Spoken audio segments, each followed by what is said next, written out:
미래를 보는 창, JTB. 안녕하세요. JTBJ입니다. 오늘은 저번에 예고했듯이 2024년 시장 전망에 대해서 말씀을 드리려고 합니다.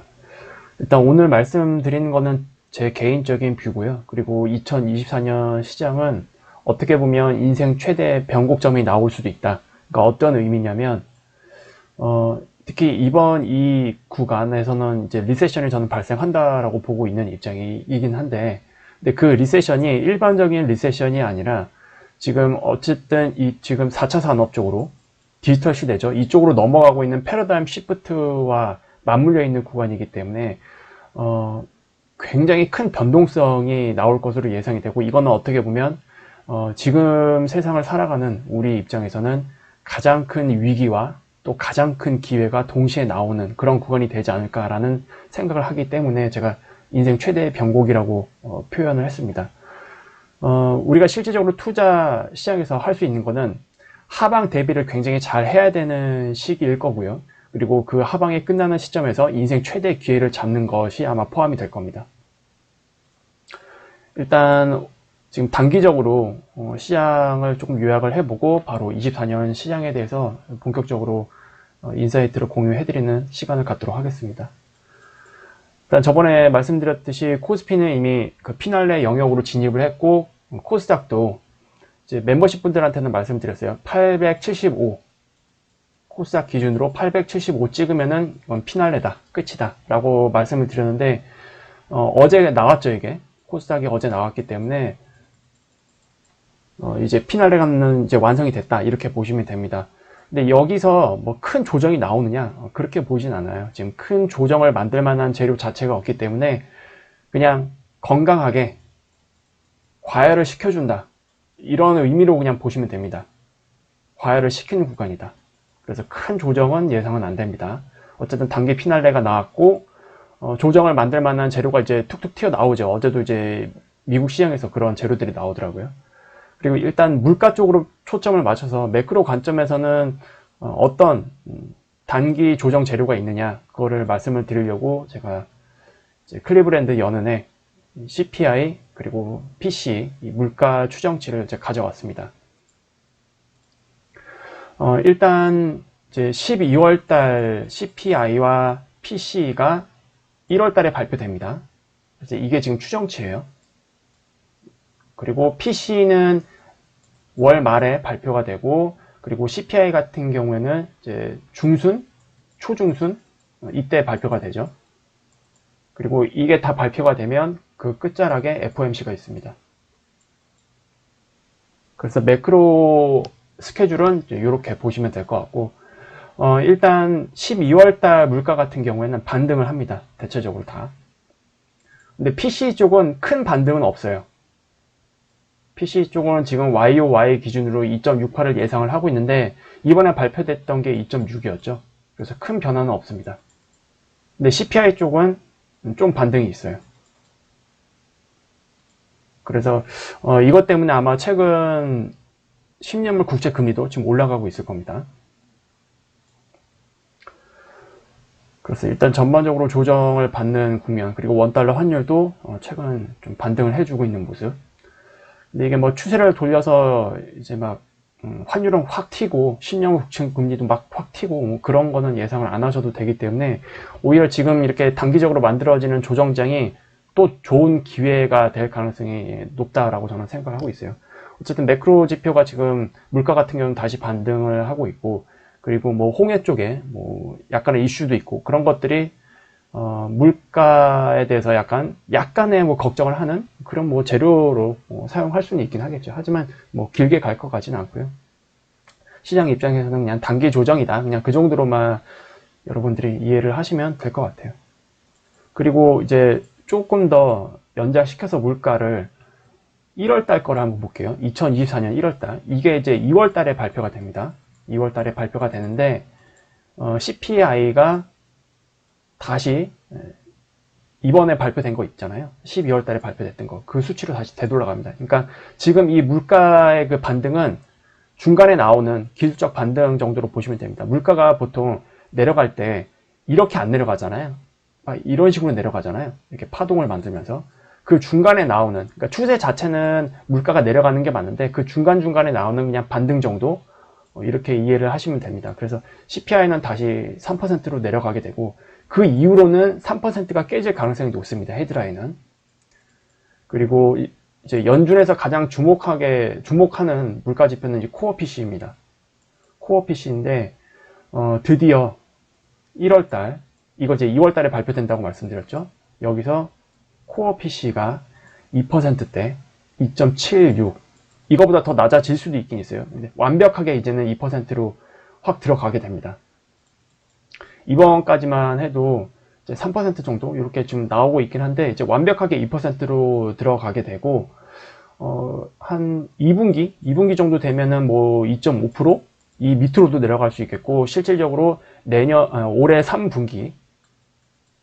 올해 3분기가 되면 이 전후에서 물가 지표는 사실상 연준이 목표로 하는 물가 목표치에 도달할 것으로 예상이 되고 이미 최근 6개월 정도의 물가 지표를 연율로 환산을 해보면 6개월 뒤에는 2% 초반대까지도 가능하다라는 게 지금 나오고 있잖아요.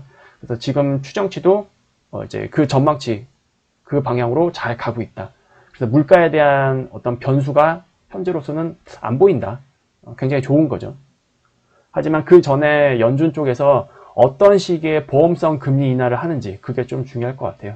그래서 어쨌든 그냥 이거는 단기 피날레가 완성이 됐고 단기 조정을 만들 만한 이슈가 약간은 좀 있는 상태인데 오히려 이거는 시장의 어떤 건강한 흐름을 위해서 굉장히 좀 좋은 징후다. 계속 올라가는 거는 되게 위험한 시장이잖아요. 지금은 어쨌든 또 다음 단계를 위해서 건강한 조정이 필요한 국면이긴 한데 마침 그 시기에 이렇게 지금 조정이 나오고 있는 상태고 물가도 반등하고 있다면 그 정도 의미로만 보시면 될 것 같습니다. 그리고 10년물 국채 금리도 보면은 이렇게 최근 이렇게 강하게 반등을 하고 있죠. 일단 저항 라인은 이제 4.1 정도 됩니다. 4.1 정도 되고 4.1을 넘어서 여기까지 올라올 거냐 이거는 뭐 쉽게 예상이 안 됩니다. 과연 10년 국채 금리가 이 영역까지 다시 올라갈 만한 이슈가 있을까라는 관점에서 봤을 때 딱히 잘 안 보이긴 해요. 물론 만약에 이제 이 영역대까지 올라오게 되면은 국채를 투자를 하시려고 하셨던 분들은 뭐 좋은 기회가 될 수 있긴 하겠죠. 어쨌든 지금은 기술적으로는 그냥 4.1 정도까지는 뭐 반등할 수 있겠다. 이 구간이 아마 시장 조정 구간이 되지 않을까라는 생각을 좀 하고 있어요. 그래서 요거는 뭐 이 정도로만 체크를 하고 2024년 쪽으로 일단 이제 또 크게 중장기적인 시황 공유를 해드리도록 하겠습니다. 일단 2024년 시장 중기 고점이 나온다. 이 뜻은 이제 그 이후에 중장기 하락이 예상되기 때문에 이런 표현을 쓴 거예요. 미국 시장 같은 경우는 신고가죠. 역사적 신고가가 어디에선가 2024년에 나올 거고 우리나라 같은 경우에는 반등 고점이 나올 겁니다. 2024년 1월달부터 반등을 시작했잖아요. 본격적인 반등을. 그때부터 이 반등 파동. 그리고 지수를 보면 이제 2022년 9월달, 10월달 이때가 최저점이었는데 그때부터의 이 반등 파동. 이게 24년에 마무리가 될 것 같아요. 그래서 일단 지금은 최근 두세 번의 사이클. 그러니까 1980년 이후를 얘기를 하는 겁니다. 이제 90년대, 그 다음에 닷컴 버블, 2008년 금융위기. 이렇게 되겠죠. 이때 없었던 이슈가 지금은 있죠. 그 물가라는 이슈가 있기 때문에 난이도가 상당히 높을 것 같아요. 왜냐하면 금리 인하를 해서도 이게 과연 어떤 금리 인하일 거냐 시장이 계속 검증하려고 노력을 할 겁니다. 경계감을 올린 상태에서. 그래서 요거 때문에 난이도가 굉장히 높을 것 같고요. 그리고 요거는 제가 저번에 한번 이렇게 풀어드렸습니다. 금리 인하 시점에 시장은 어떤 해석을 할 것인가가 굉장히 중요한데 이게 어떤 해석을 하는지에 따라서 또 이후의 흐름이 달라질 수 있기 때문에 즉 만약에 금리 인하 시점 이후에 경기 침체보다는 경기 둔화 흐름에 가까운 지표가 확인이 되면은 이제 조정 이후에 또 다시 추가적인 랠리가 나올 거고요. 그게 아니면은 기술적 반등 이후에 추세 하락으로 전환될 가능성이 굉장히 높기 때문에 난이도가 어렵다는 겁니다. 최근 두세 번의 사이클에서는 이런 고민을 할 필요가 없었어요. 근데 지금은 이런 고민이 좀 필요할 때다. 그러면 결과적으로 만약에 금리 인하가 악재로 작용하게 될 경우에는 이 반등 고점, 중기 고점 있잖아요. 이게 2024년 상반기에 나오겠죠. 상반기에. 근데 그게 아니고 금리 인하 이후에 조금의 어떤 우호적인 흐름이 확인이 된다. 지표상으로. 그러면은 아마 반등 고점은 하반기 중에 나올 가능성이 높겠죠. 그래서 이 정도의 약간 딜레이가 이렇게 만들어질 수 있는 이런 변수가 있다. 그래서 요거 확인하는 게 아마 2024년 시장에서 가장 중요할 것 같아요. 그리고 이제 우리나라 시장 쪽으로 넘어오게 되면은 일단 우리나라 같은 경우에는 2002년 카드 사태 이때 이후로 가계부채의 영역에서 디레버리징이 한 번도 진행되지 않았어요. 이거 굉장히 좀 안타깝기도 하고 굉장히 큰 잠재적인 악재 요인이기도 한데 어쨌든 이 이후에 가계부채는 계속 누적돼 왔습니다. 쭉 누적돼 왔어요.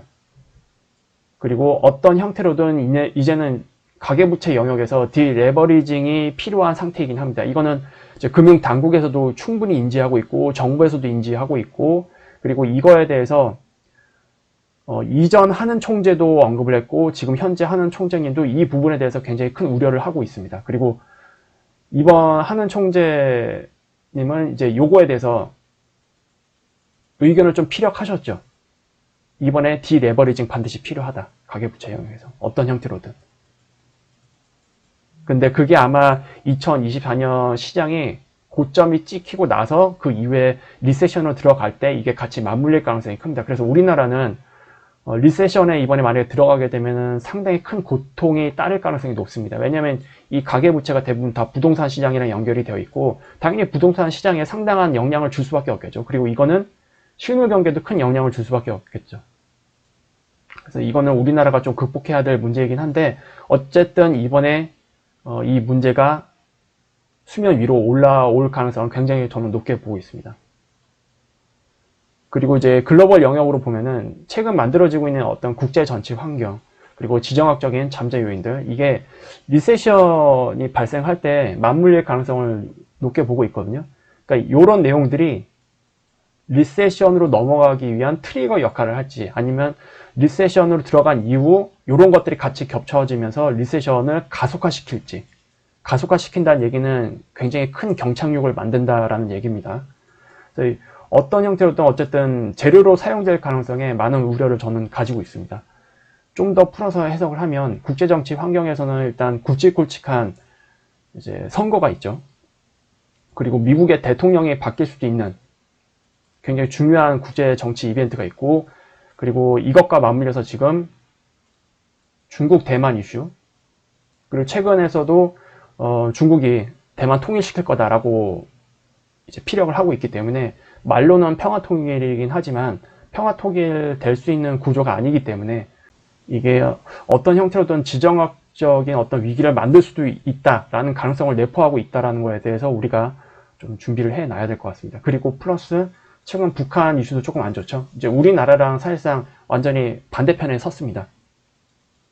그래서 실제로 중국이 만약에 움직이게 되면 북한이랑 러시아랑 다 연결이 되어 있기 때문에 좀 굉장히 좀 큰 규모의 지정학적 어떤 위기를 만들 수도 있는 그런 재료가 갑자기 블랙스완처럼 나타나지 않을까라는 좀 우려를 좀 가지고 있습니다. 어쨌든 이 중기 고점 이후에 엄청난 변동성을 동반할 것 같다라는 개인적인 생각을 가지고 있어요.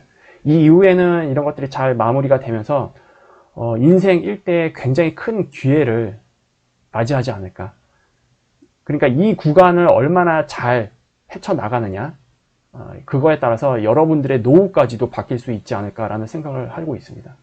그리고 우리나라 같은 경우는 조금 더 장기적으로 보면은 어쨌든 이번 이 리세션까지 다 겪고 나게 되면은 시기상으로 우리 지구 같은 경우에는 4차 산업문명으로 이제 완전히 진입하기 시작합니다. 그 단계에서 우리나라가 굉장히 큰 수혜를 볼 것 같거든요.